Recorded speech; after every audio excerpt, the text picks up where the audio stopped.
The largest snake fossils that's ever been discovered in the fossil record. You guys probably know what I'm talking about here, and of course that would be... Hey, good morning everybody, and welcome back to the vlog. I hope you guys are having a great start to your weekend.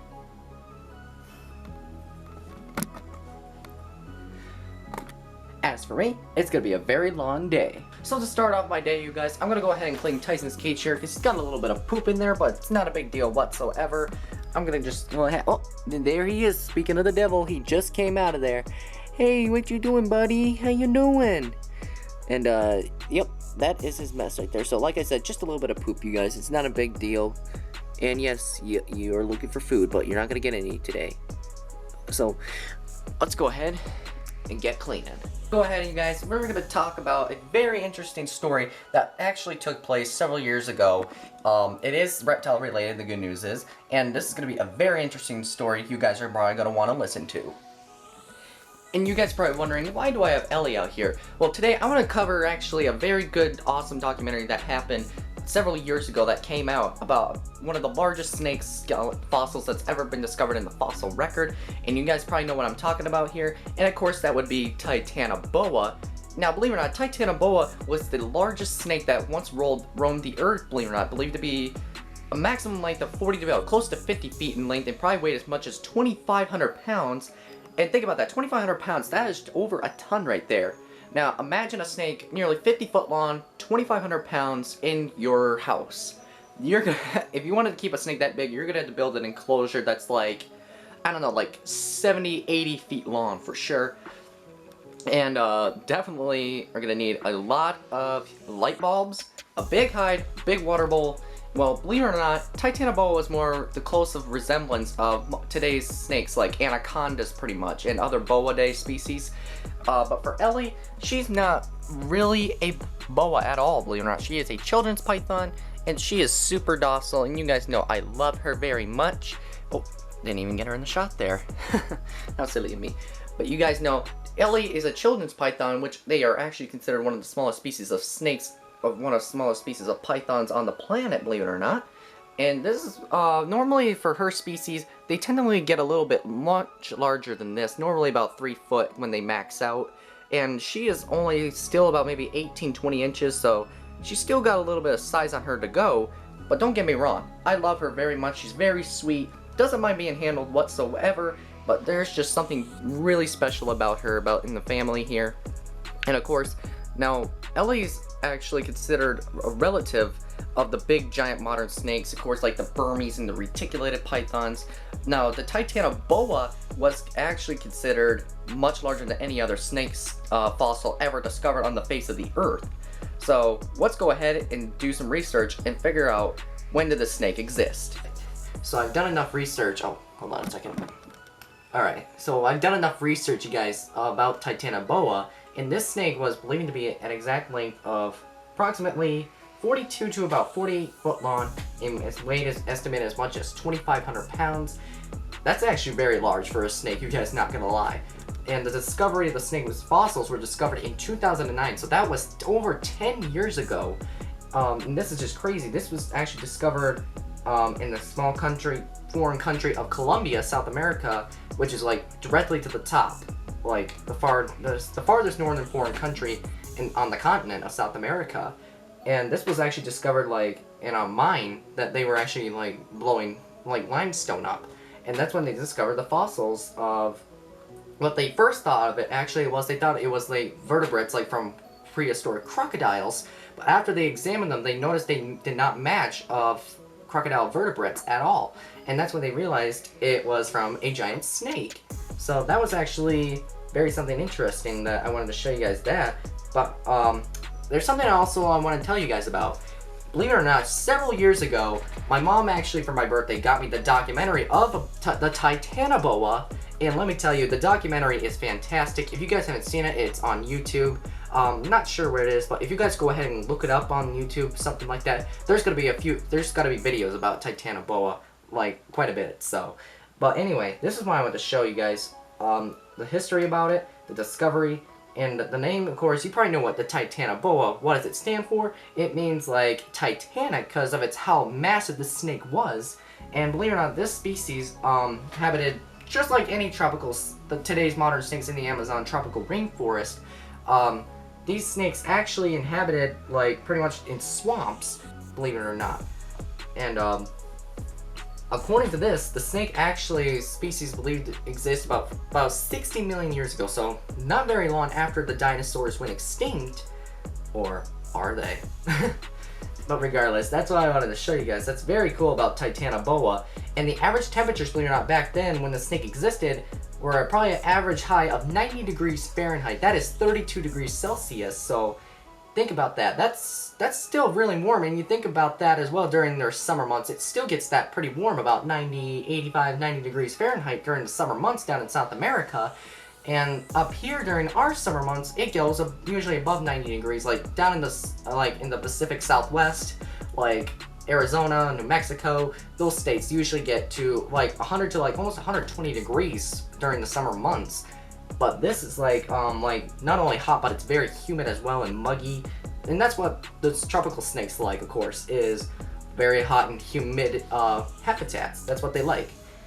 So, as far as I can see, they also did manage, in the documentary, they actually they managed to scale out a replica of the snake, actually of eating a crocodile, like the tail is sticking out of its mouth and the snake's got its head facing up in the air. And they believed actually the snake, in order to swallow its prey, it used gravity to allow it to swallow its prey whole. So that's pretty interesting as well, because the display, the replica of the snake is actually right now it's down in the midtown of Manhattan at the Smithsonian Museum in New York City, and to this day it is still on display there. So if you guys are anywhere in the New York City area, I would recommend actually to go pay the Smithsonian Museum a visit there. And of course, the snake was believed actually it would only eat a meal only once a year because of these crocodiles it was eating, believe it or not. So this is actually quite a bit of information I looked up on about the snake, you guys. So, when you think about it, today's modern snakes compared to Titanoboa, you have like the big snakes, like the Burmese pythons, reticulated pythons, and of course you got the green anacondas. Those are probably the closest cousins of the Titanoboa you're gonna get, because green anacondas, I think they're probably the best resemblance compared to the Titanoboa. Because not only does it cohabit in the exact same range where it existed, but it kind of is quite similar because the snake fossils were found where it used to be once a rainforest with swamps, and anacondas kind of like that habitat as well. So, in my theory, I think we may have something going on here. And believe it or not, several years ago, there was a news article that came up discussing about the modern giant snakes today, where some people believe that due to the climate change, with temperatures warming up every year, they're believing that the warmer it gets, these snakes actually might have the ability to grow to over their max size or average. So, now, I'm kind of a little skeptical about that though, because when you think about it, don't get me wrong, there's several different species of snakes out there that exceed 15 foot long. We got pretty much the green anacondas, the Burmese, and the retics. But there really isn't much of any other options out there that can exceed that length there, so.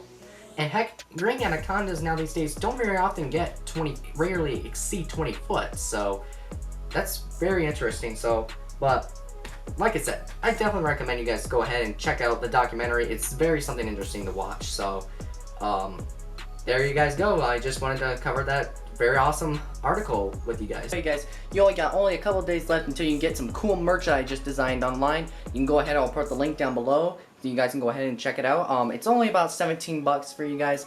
And here if you guys living in America, but if you guys live in Europe, it's gonna cost more, unfortunately. But regardless, if you guys have enough time, go ahead, get yourself some cool merch that I designed. It's only available until September 30th, so you guys only have a couple days left until you can get the merch. But once it's already, the due date is passed, you cannot get it anymore. I'm sorry, but that's how it's gonna be. And regardless, guys, I'm not gonna actually just make one set of merch. Eventually, I'm gonna start production here. I'm gonna try and make more merch for you guys, so I'm not gonna announce it when. So, but regardless, right now, get yourself some merch while it lasts. Only 2 days left, get it. Oh, I forgot to mention too, by the way, you guys, by the time you're seeing today's vlog, I actually just turned the other day 18 years old. Not even joking, guys, I actually turned 18 years old the other day. and it's hard to believe that literally 10 years ago, I actually just started to get into the passion for reptiles, starting like with snakes, of course, and I was just only a little kid, and 10 years later, I have never regretted that moment, guys. I have never regretted it, and this is just something I just really wanted to like go along with. And maybe when I was like 14 years old, guys, I really had a dream actually of myself having a little reptile business, actually not far away from here. But as of right now, I'm not really sure if that's gonna work out. But I don't want to like just stop right here and just take a moment, anything like that. But regardless, I just wanted to tell you guys that because I almost forgot that I just turned 18 years old, and I don't know what to say, because literally, not even a year from now, I'm graduating from high school, and I'm just not sure what to do. You know, like, should I keep going my vlog channel or go to college?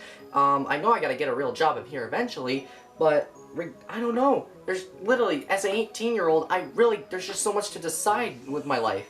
I don't know. Like, am I gonna have to stop, like, posting vlogs, you guys, about me with my animals, or, like, what I do with my life? Or can I find something else to do, like bring you guys along, but just won't be able to post as much content for you? So, but regardless, I'm just not sure what to do. So, but let me know in the comments below if you guys have any suggestions, excuse me, of what I could do actually with my life. Whether it's gonna be breeding snakes, or just going to college, get a wildlife degree, and maybe go out. We'll see what the future lies ahead from there. But anyway, I just wanted to tell you guys that I am sorry about that. Anyway, it's hard to believe that I'm officially 18 years old, you guys, so, let me know in the comments below how old you guys are gonna be turning on your next birthday. Now, I gotta get her back in her cage. Okay, so a lot of people have asked questions about over the last year, no, not the last year, for decades, if there could be really a snake over 30 foot. Now, unfortunately, Teddy Roosevelt's prize has been going on since 1912, so pretty much over 100 years. Unfortunately, the prize, nobody actually got to win it, so now that does not mean that there isn't a 30-foot snake out there, maybe like a reticulated python out there, because, you know, we've only explored a little bit of our world for the last century or so. I mean, take for instance, like, our ocean, you guys. We people have actually only explored about maybe at the most 5%, and about more than 70% of our planet is covered with water, pretty much oceans in general. And every year, people like marine biologists and scuba divers, they're discovering new prehistoric, freaky-looking aquatic creatures every year. And to tell you the truth, it's just really fascinating when they discover something like that. Now, the thing is, there could be a 30-foot snake, but we just don't know it yet. So, could that mean that if there is a 30-foot snake, could climate change could be really the factor of what's going on? I don't know. There could be a 30-foot snake out there, but we just don't know it yet. But then again, no one's ever actually had proof or evidence of it, you know? Like, many people have stories about whether it's anacondas or reticulated pythons in the wild, like measuring, like, let's say from 30 to about 50 foot long. Unfortunately, they're like exaggerations. They turn out to be maybe like 15, 20-foot snakes, of course, so that's like the big, conclusion right there. So I don't know, but let me know in the comments if you guys think there could be a 30-foot snake out there somewhere in the world. We haven't known yet, so let me know in the comments below if you guys think there is one. So, but in general, we have no clue. Alrighty guys, I'm gonna go ahead and let you go here for the day. I hope you guys enjoyed this video about the history of Titanoboa and its discovery. I'm gonna see if I could go ahead and put a link down below, and it'll give you a lot more information about the snake, you guys, of like how large it was, what it may have looked like, and probably what it fed on as well. Like I said, it actually fed on crocodiles, but it probably fed on a lot of other animals as well back at its time. Anyway, I'm gonna go ahead and end that vlog here. Before you guys go, can you smash that like button? If you're new to my channel, hit that subscribe button as well. Leave it down in a comment below and tell me how your weekend is going, everybody. And I promise, I'm gonna see you guys next week.